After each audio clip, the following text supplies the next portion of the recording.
Thanks for your support as a channel member, Big Chungus! We picked up our first ever points in Miami with an incredible 5th place finish. Today we take on another temporary / street track around the streets of Monaco.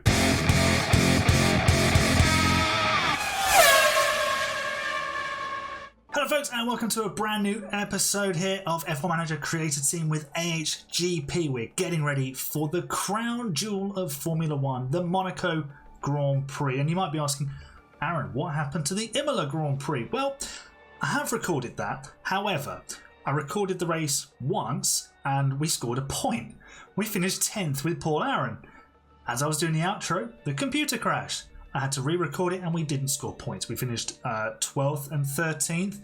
And honestly, like sort of reflecting on it, it was at the end of a busy day for me at work and I just didn't feel the same energy in sort of my portrayal of the race. So we're kind of just going to bin that off. We haven't scored any points. You haven't missed anything essentially. Lewis Hamilton got a podium for Ferrari at Imola. In the race that crashed, he actually won it in a Ferrari 1-2.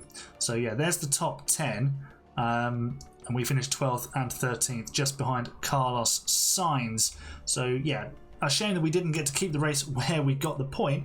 But if we have a look at the car performance ranking for Monaco, we are 7th. So I think today's going to be a good day. We are going to hopefully be in the top 10 in qualifying and maybe in the points when it comes to the Grand Prix. I think we've updated a few bits and pieces. We're still updating the race simulator. The helipad, tour centre, hospitality area have been improved as well. Actually, in the last race, despite not scoring any points, because we smashed our targets, we took the higher, more aggressive targets, we made $1 million from the sponsors. So we'll probably be doing something similar again today. Let's check in with everybody's happiness. 6 people are positive. Well, isn't this lovely? Let's have a look at the full report. Paul Aaron is positive, biggest issue, car performance. That's going to be a trend here. Everyone knows the car needs to be better, but everyone seems to like each other now, which is good. And they seem to like me. That's even better. Although Paul Aaron is negative about his personal situation because race retirement in Miami and performance versus his teammate. So that's obvious. Oh, we've lost it. Where's it gone? Mentality Hub. Full report. So Andy's happy. Germat's happy. Callum seems to be happy. Bono doesn't like me yet. That's sad. He's unhappy with car performance, other staff, drivers and facilities. Well, I mean, he used to work for Mercedes and he was dealing with world champions and A-grade facilities and the best car, so that's not a surprise. Justin and Pulse Potato are a bit negative about their situation. They didn't score any points at the F2 race in Monaco, so here's where they are in the drivers' standings for Formula 2. Pulse Potato on 8 points. He's now rated 76. Justin is still only rated 74. He needs to improve a little bit. He's yet to score in Formula 2. He's actually finishing behind Amaury Cordil, who's driving for Prema.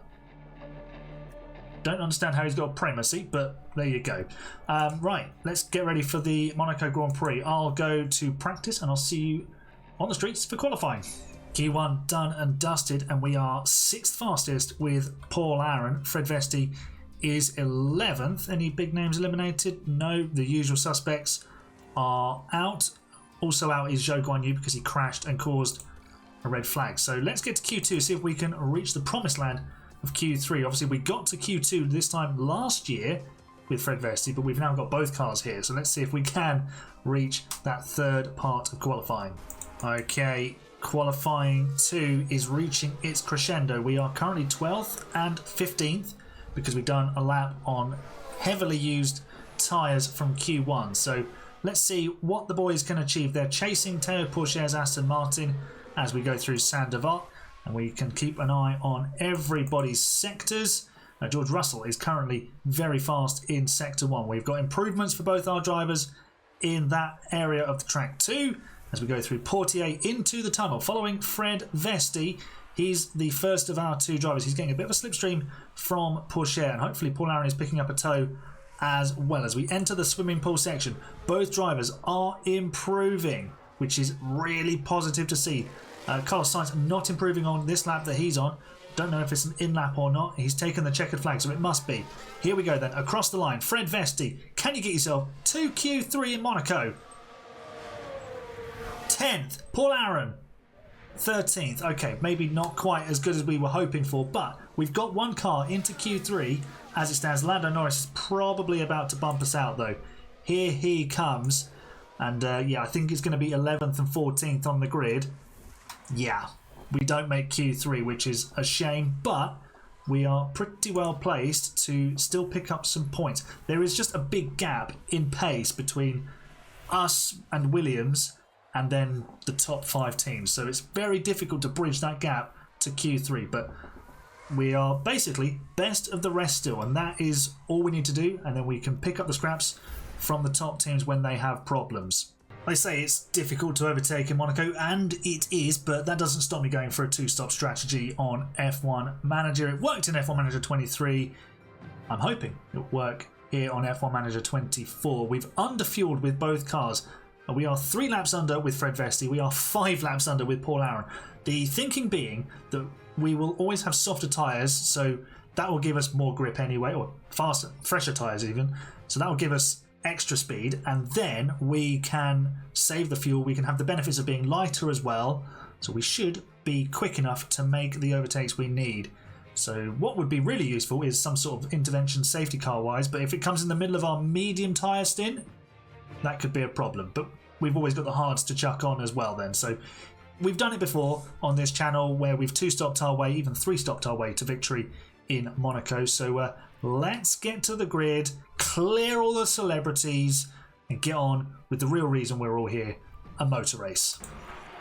The celebrities and all the razzmatazz are gone. It's down to 22 Grand Prix drivers, 5 red lights. The lights are out, the race is on. Let's see how we're getting. Oh wow, the Williams has made an incredible launch, but then had to slow down. Vesti retains 11th for now, and that is a hard tyre shod Carlos Sainz just behind us. So he's going to be running along. Paul Aaron just behind. He's going to lose that place, I think, to Perez. Nope, Casino Square, the right-hander, he takes that place back. He's not pushing with his fuel because obviously he's more underfueled than anybody else. Leclerc has grabbed the lead at turn 1 and he's on hard tyres. So it's us and Ocon who are the soft tyre brigade, and there is just cars everywhere at the hairpin. But this is obviously a long race, and we're going to try and do it as quickly as we can. Soft tyres, and then we're going to go to mediums around lap 25. Okay, Paul Aaron has made the first move for us in this Grand Prix. DRS, he's attacking Carlos Sainz, who's on hard tyres. No contest, really. Thanks very much. Job done. Up into P12. Okay, Fred is hot on the tail of Daniel Ricciardo. We're going to deploy as we enter the Rascasse, and we're going to drive in clean air. So hopefully this helps us get the move done. Here we go. Down the outside, into the points goes Fred Vesti. Come on! That's what we like to see here at Ahgp. Strong overtakes into points-paying positions. And now we can try and get after Lando Norris. Right, let's see if we can pull exactly the same trick with Paul Aaron. Does he pull out to the outside of Ricciardo? He does. Ricciardo doesn't even fight it. We're 10th and 11th. Everything's hunky-dory. This is going beautifully. Okay, we are bringing Fred Vesti in first. He has track position at the end of lap 24. We brought them in a lap earlier. Obviously, these soft tyres started the race, so they've done a little bit more work in that sense. And we are exiting the pit lane in 15th on much, much quicker tyres. So this could be the making of the race for us, this stint. This is really where it's going to happen. And it's going to put us in position to attack, hopefully, in the third and final phase of our race. We are miles behind Antonelli now. We dropped off of that group pretty quickly. In comes Paul Aaron. It is his optimal pit stop lap. Hopefully we get a nice quick stop. But what we don't want actually is him to come out in front of Fred. Not because we don't want him to do well, but because he'd lose time jumping out of his way. And yeah, that's worked out very nicely. He pops out about a second behind. Ricciardo's now got a worsening mechanical problem in the Aston Martin. So that means he could be the fall guy from the top 10 today. And we are in position to take it from him. Right, Paul Aaron's got himself stuck in a little bit of traffic here. It's the V-carb pair of Zhou and Perez. He's trying to get past Zhou Guan Yu. Here we go. Attack on the tyres. Deploy battery. Come on, come on. There we go. Right, we'll set it up for next time around to do exactly the same to Perez. But it's cost him 8-9 seconds now to Vesti, who is in 12th position, going very, very nicely. And he's actually not much quicker than Sainz at the moment, who is on hards, but that's about to change. Piastri has stopped for fresh hards. He's the first one of the top 9-10, the usual top 10 that you'd expect to have done so. Perez now into the pit lane, and that frees up Paul Aaron very nicely. Fred Vesti has just moved ahead of Carlos Sainz, so he's caught the pack that he needs to, and he's starting to move his way through it. That, I believe, is Daniel Ricciardo. I would assume it's Daniel Ricciardo. It is Daniel Ricciardo with his mechanical fault. So we have stopped from just ahead of Ricciardo, and now we're going to pass him on the track. We caught, and hopefully we're going to overtake the Australian here. So let's attack on our tyres and see if we can get this job done. Here he comes, driving in clean air. Thank you very much. Please don't kill us into turn 1, Danny Rick. Lovely jubbly. And that is 10th position for Fred Vesti. Paul Aaron is closing these two down as well. So we should put ourselves in a position to profit from Ricciardo's demise. And hopefully, I don't want to be mean here, but hopefully Antonelli's problem gets worse as well. Or one of this lot has an issue. So we can gain a double points finish. Virtual safety car deployed. What is Liam Lawson doing up there? How has he got there? What? He's actually flying. Liam Lawson's actually flying. I don't have any idea what I'm seeing here. Liam Lawson is in the air. He's stuck in the air. He's sparking away. What has he done? Get on that belt. Are we going to jump up in the air with Liam Lawson? Bouncing. Oh, no. Just a weird glitch there. He's definitely on the ground, according to this. He's back on the ground. That's good. We can calm down now. We don't need to panic. But he is out of the race. Right, VSC ending. Unfortunately, it was just a little bit too early for our final stop. So we'll do a couple of laps, then we'll box, and hopefully we'll be able to catch the rest of the pack.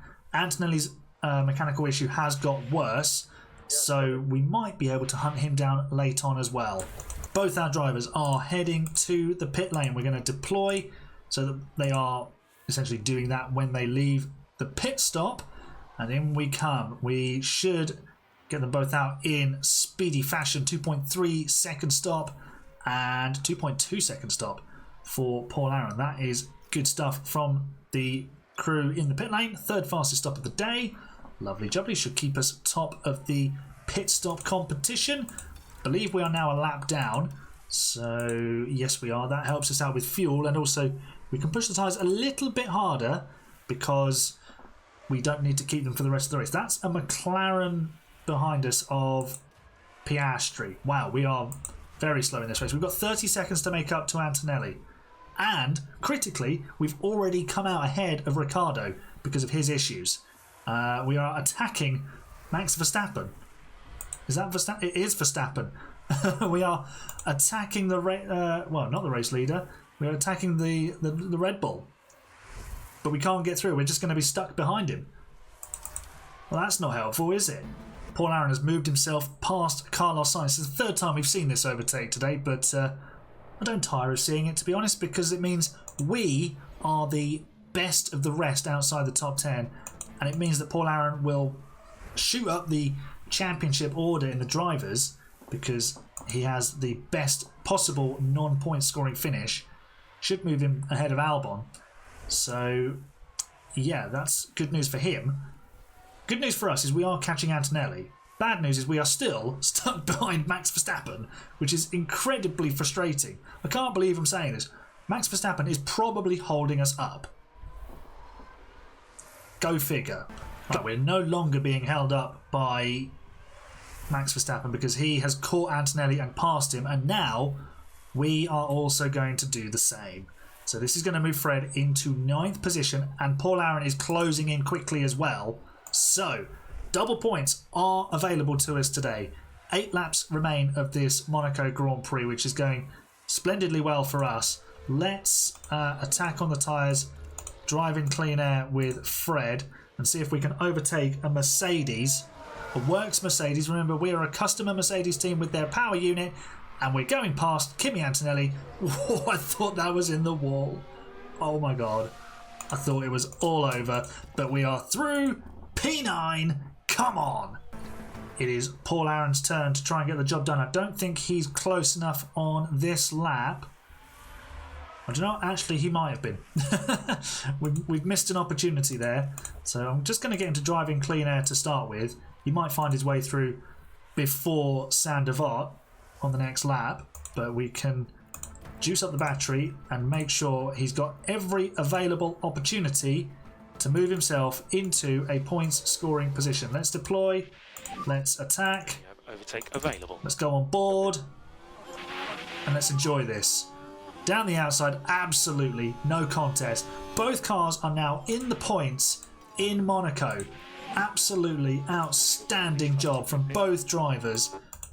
Yep. Fabulous stuff. Charles Leclerc is going to win his home race. I don't know if he won it in 2024. I don't think he did. But he did in reality, and in the game he's had to wait a year longer. But Charles Leclerc wins his home race. The darling of Monaco takes the checkered flag. And also Lando Norris is finished. So that means we are, I say condemned, but we are going to bring home 9th and 10th. Fred Vesti gets his 2nd points finish. Absolutely brilliant. Paul Aaron follows his teammate home, 4.5 seconds behind. Come on! 9th and 10th, double points. Yes! Brilliant stuff. Fred Vesti climbing out of his car. I think he's parked in the wrong place, to be honest. That's definitely where the top 3 stop, but let's not query that. It doesn't matter. We've moved up the order, and look at that. We've moved up 2 and 3 places. Only Lewis Hamilton and Oscar Piastri can match that. Ocon and Hulkenberg did too. So that's that. But yeah, we've picked up 3 points there. It doesn't change our position in the Constructors' Championship. It just strengthens our grip on P6. Paul Aaron up 7 places to 13th now. Fred Vesti has 12 points. He's closing in on Ricciardo. Could Fred Vesti finish in the top 10 of the Drivers' Championship this year? There's a definite possibility. Constructors' Championship, Ferrari move ahead of Mercedes. We move 10 points clear of Williams. And with so few points on offer, that P5 in Miami is looking absolutely clutch. It's so valuable. Pit stops, we were 4th and 6th fastest.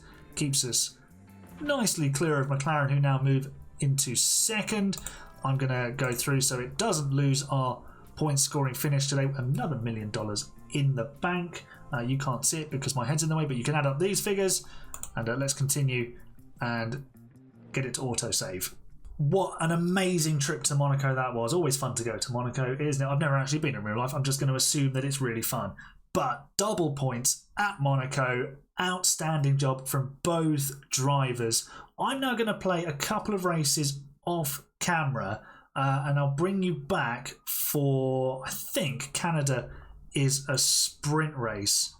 So yeah, we'll skip the Spanish Grand Prix. I'll show you any highlights from that, and then I'll show you the Canadian Grand Prix, and then we'll come back for the British Grand Prix as well. So we'll miss Barcelona, see Canada, miss Austria, and we'll see Silverstone as well. So lots to look forward to in the upcoming episodes. Hopefully some more points. If you enjoyed the episode, leave a nice big thumbs up on it and subscribe for more F1 Manager content coming very, very soon. I'll see you next time. You're the best fans. Bye for now.